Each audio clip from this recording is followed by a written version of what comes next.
3월 21일 새벽 기도의 말씀입니다. 오늘 본문은 마가복음 13장 28절로 37절입니다. 무화과 나무의 비유를 배우라. 그 가지가 연하여 지고 잎사귀를 내면 여름이 가까운 줄 아나니 이와 같이 너희가 이런 일이 일어나는 것을 보거든 인자가 가까이 곧 문 앞에 이른 줄 알라. 내가 진실로 너희에게 말하노니 이 세대가 지나가기 전에 이 일이 다 일어나리라. 천지는 없어지겠으나 내 말은 없어지지 아니하리라. 그러나 그날과 그때는 아무도 모르나니 하늘에 있는 천사들도 아들도 모르고 아버지만 아시느니라. 주의하라, 깨어 있으라. 그때가 언제인지 알지 못함이라. 가령 사람이 집을 떠나 타국으로 갈 때에 그 종들에게 권한을 주어 각각 사물을 맡기며 문지기에게 깨어 있으라 명함과 같으니 그러므로 깨어 있으라.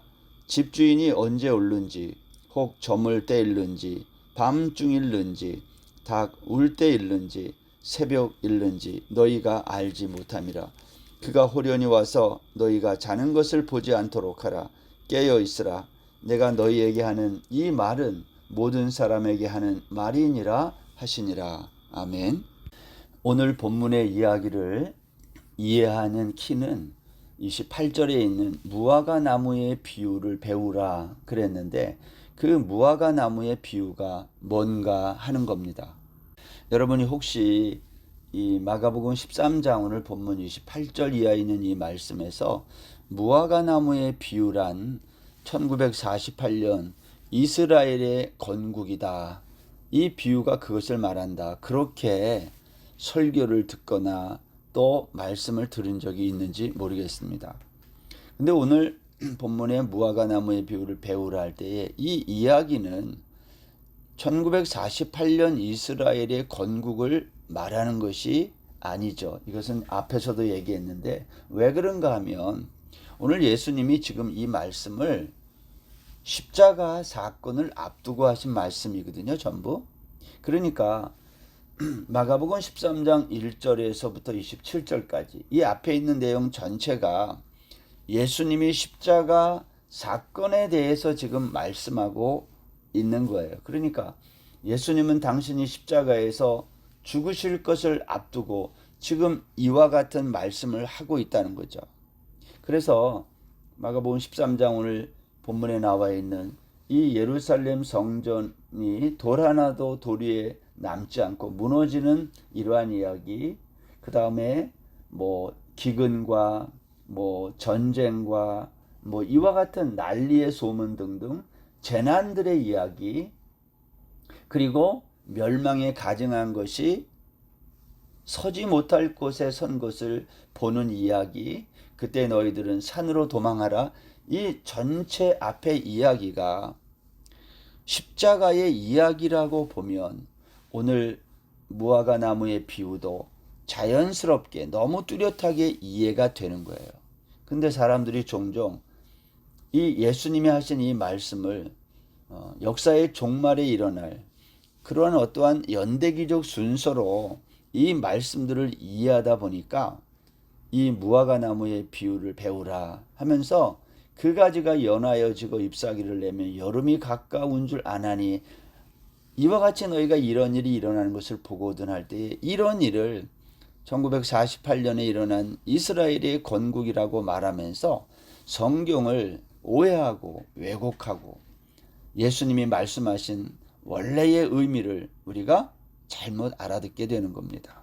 여러분 오늘 이 무화과 나무의 비유 역시 앞에서 다 이야기했지만 이것은 예수님이 십자가에서 죽으시고 부활하시는 그 십자가 사건을 설명하고 있다라는 거예요. 우리가 그것을 잊어서는 안 됩니다. 우리가 어제 말씀에서 24절부터 27절은 사실은 시간이 없고 해서 설명을 하지 않았는데 여러분 24절 한번 거기서 볼까요? 마가복음 13장 24절. 그때에 그 환난 후 해가 어두워지며 달이 빛을 내지 아니하며 별들이 하늘에서 떨어지며 하늘에 있는 권능들이 흔들리리라. 오늘 그런 말씀이 있죠. 이건 십자가 사건이 있은 이후에 해가 어두워지고 달이 빛을 내지 않고 별들이 하늘에서 떨어진다. 여러분, 이것은 구약에서 선지자들이 여호와의 날이라고 예언한 내용이 다 여기에 포함되는 거예요. 여호와의 날, 십자가의 날, 예수 그리스도께서 십자가에서 죽으시고 부활하시는 그 일이 일어나게 되면 어떤 일이 일어나는가? 이게 선지자들의 예언이거든요. 그 여호와의 날에는 해가 어두워지고 달이 빛을 내지 않고 별들이 하늘에서 떨어진다. 이건 전부 십자가 사건을 가르치고 있는 구약 선지자들의 예언입니다. 그래서 누가복음 10장 17절에 가면 이렇게 말씀하고 있습니다. 여기 있는 말씀은 예수님이 70명의 전도대를 파송했다가 그 70명이 돌아올 때에 보고하는 내용인데, 여기 누가는 이렇게 보고해요. 70인이 기뻐하며 돌아와 이르되 주여 주의 이름이면 귀신들도 우리에게 항복하더이다. 예수께서 이르시되 사탄이 하늘로부터 번개같이 떨어지는 것을 내가 보았노라. 오늘 예수님께서 십자가 사건을 바라보시면서 70인들이 전도하고 돌아올 때에 귀신들이 우리에게 항복합니다, 이렇게 보고했더니 예수님이 하신 말씀이 뭐죠? 사탄이 하늘로부터 번개같이 떨어지는 것을 내가 봤다. 여러분, 번개가 떨어지는 것을 봤다라는 말, 번개가 뭐예요? 별이 떨어지는 거 아닌가요? 오늘 구약성경 요엘서 2장에도 그랬고 이사야 13장에도 같은 얘기가 있습니다. 제가 한번 읽어드리겠습니다. 요엘서 2장 30절에 가보면 내가 이적을 하늘과 땅에 베풀리니 곧 피와 불과 연기 기둥이라. 여호와의 크고 두려운 날이 이르기 전에 해가 어두워지고 달이 핏빛같이 변하려니와 누구든지 여호와의 이름을 부르는 자는 구원을 얻으리니 이는 나 여호와의 말대로 시온산과 예루살렘에서 피할 자가 있을 것이며 남은 자 중에 나 여호와의 부름을 받을 자가 있을 것임이니라.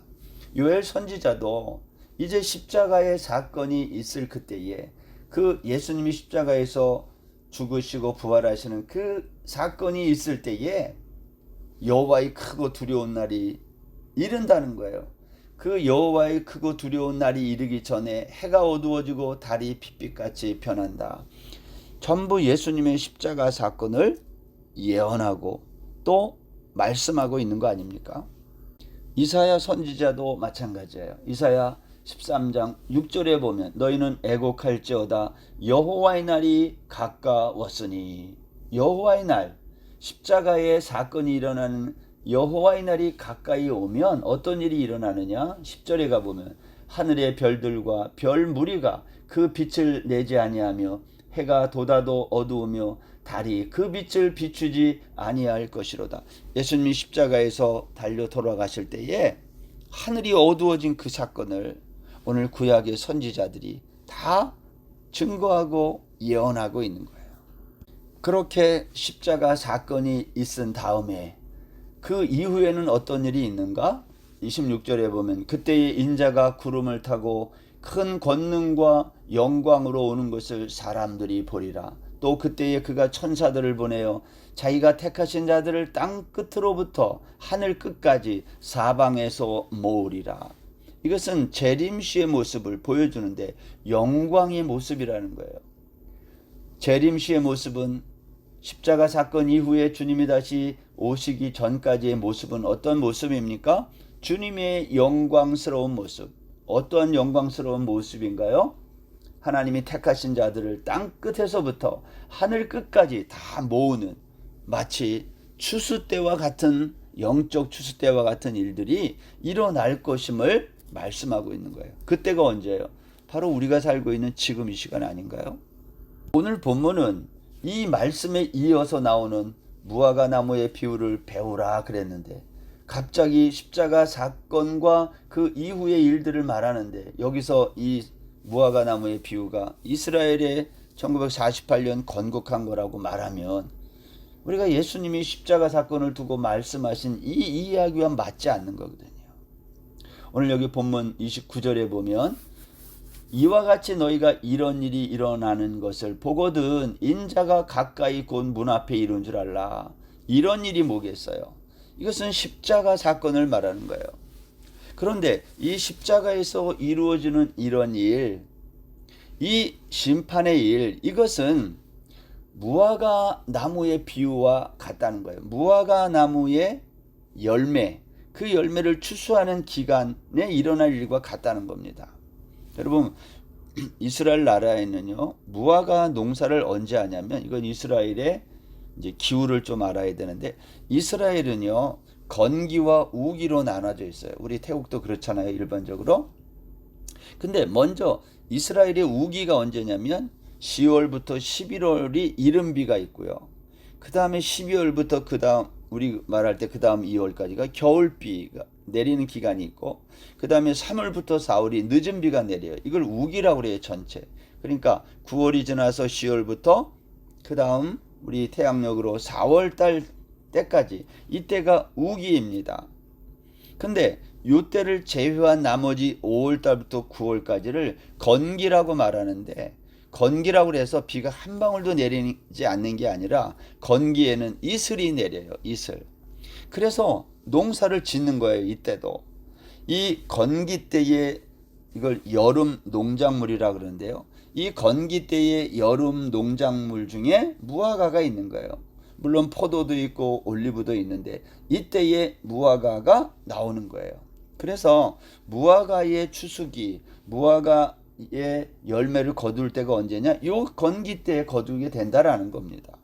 우리가 이 말씀을 이해하고 28절을 다시 보면 무화과 나무의 비유를 배우라. 그 가지가 연하여지고 잎사귀를 내면 여름이 가까운 줄 아나니. 이제 무화과 철이 되고 있다는 거예요. 잎사귀를 내고 여름이 가까운 줄 아나니. 근데 이 무화과의 철이 29절에 보면 그때가 언제냐? 이와 같이 너희가 이런 일이 일어나는 것을 보거든. 이런 일, 무화과가 열매 맺고 하는 그 건기, 그때가 되면 인자가 가까이 곧 문 앞에 이룬 줄 알라는 거예요. 왜냐하면 이 건기 요때가 이제 7월부터 해서 10월 전까지 요때가 마지막 추수기 아닙니까? 이스라엘의 가장 중요한 절기가 다 여기에 있고, 열매를 거두어 드리는 이것을 오늘 예수님은 영적으로 우리에게 설명하고 있는 거예요. 우리 역사의 종말을 설명하고 있는 거 아닙니까? 예수님이 십자가에서 죽으시고 그 사건 이유가 다 역사의 종말인 거예요. 이런 일이 일어나는 것을 보거든 인자가 가까이 곧 문 앞에 이른 줄을 알라. 여러분, 예수님께서 십자가에서 죽으시고 승천하신 다음에 우리 예수님이 하늘로 승천하셔서 그 위에 하실 일이 뭐겠어요? 역사의 마지막 재림 때까지 우리 예수님은 심판을 준비하고 있는 거예요. 그것을 추수기라고 말하는 거죠. 여러분, 그러한 점에서 예수님께서 하신 이 말씀은 이제 내가 십자가에서 죽게 되는 그 사건을 앞두시고 말씀한 무화과 나무의 비유를 배우라, 이 말은 내가 이 시대의 종말을 이제 바라보고 말씀하는 거예요. 30절 보세요. 내가 진실로 너에게 말하노니 이 세대가 지나가기 전에 이 일이 다 일어나리라. 이 일이 뭐예요? 십자가 사건에서 이루어져야 될 모든 것들이 다 일어난다는 거예요. 그래서 31절에 보면 천지는 없어지겠으나 내 말은 없어지지 아니하리라. 여러분, 제가 한번 말씀을 드렸지만 천지가 없어진다는 말은 무슨 뜻이에요? 역사의 끝이 있다는 거예요. 그렇지만 주님의 말씀은 없어지지 않는다. 여러분, 예수님께서 십자가의 죽음을 앞두시고 말씀하신 이 이야기, 내가 십자가에서 이 모든 일들을 다 이룰 거다. 그런데 천지는 없어지지만 내 말은 없어지지 않는다. 이 말은 반드시 예수님이 하신 이 모든 말씀들이 이루어진다는 거예요. 근데 예수님이 하신 말씀은 결국 누구의 말이에요? 구약의 선지자들이 예언했던 그 내용들을 예수님께서 십자가에서 다 성취하고 있다라는 겁니다. 32절 보세요. 그러나 그날과 그때는 아무도 모르나니 하늘에 있는 천사들도 아들도 모르고 아버지만 아시느니라. 그러나 역사의 종말은, 십자가 이후에 그 역사의 종말은 아무도 모르고 아버지만 아시는 거예요. 그러니까 한때 재림의 날을 안다고, 휴거가 있다고, 그렇게 종말의 날을 어느 날 온다고 이렇게 난리법석을 떠들던 사람들을 생각해 보면 그들이 얼마나 성경에 대해서 무지한지 우리가 보게 되는 겁니다. 이제 오늘 본문은 어떻게 마치냐면, 자, 그렇게 십자가 사건을 통해서 이 모든 심판과 하나님의 영광스러운 재림의 그 날이 오게 될 것인데, 그때에 너희들은 어떻게 살아야 되느냐? 오늘 여기 33절부터 그 이하에 반복해서 나오는 단어가 있어요. 깨어 있으라. 그때가 언제인지 알지 못함이라. 깨어 있으라, 깨어 있으라. 반복해서 오늘 말씀하고 있는 겁니다. 33절 보세요. 주의하라, 깨어 있으라. 그때가 언제인지 알지 못함이라. 35절. 그러므로 깨어 있으라. 집주인이 언제 올는지, 혹 저물 때일는지, 밤중일는지, 닭 울 때일는지, 새벽일는지 너희가 알지 못함이라. 37절. 깨어 있으라. 내가 너희에게 하는 이 말은 모든 사람에게 하는 말이니라. 오늘 예수님은 이 역사의 종말, 마지막 날에 있을 일에 대해서 너희는 깨어 있으라 라는 이 말을 내가 너희들 뿐만이 아니라 모든 사람에게 하는 말이다. 오늘 이 말씀을 듣는 저와 여러분에게도 해당되는 말씀 아닌가요? 여러분, 그렇다면 깨어 있다는 게 어떻게 있는 걸까요? 깨어 있는 게 어떻게 하고 있는 거예요? 잠 안 자고 예수님의 재림이 어느 날이다 해서 그날 다 같이 한자리에 모여서 휴거를 기다리며 거기에 모여 있는 겁니까? 한때 우리나라를 그 시끄럽게 했던 이장님 씨 같은 그러한 이교도 집단들이 했던 그 모습, 그렇게 하라는 거예요. 잠자지 말고. 여기서 깨어 있으라라는 말은 그러한 의미가 아닌 거예요. 우리가 어제 14절 말씀에서 그때의 유대에 있는 자들은 산으로 도망할지어다 할 때 그 산은 감람산이었거든요. 근데 그 감람산은 우리가 이것을 영적으로 어떻게 설명을 드렸어요? 이 감람산이란 사실은 예수 그리스도의 십자가 아래로 도망하라는 뜻이었어요. 다시 말하면 예수님의 십자가 아래 머무는 거예요.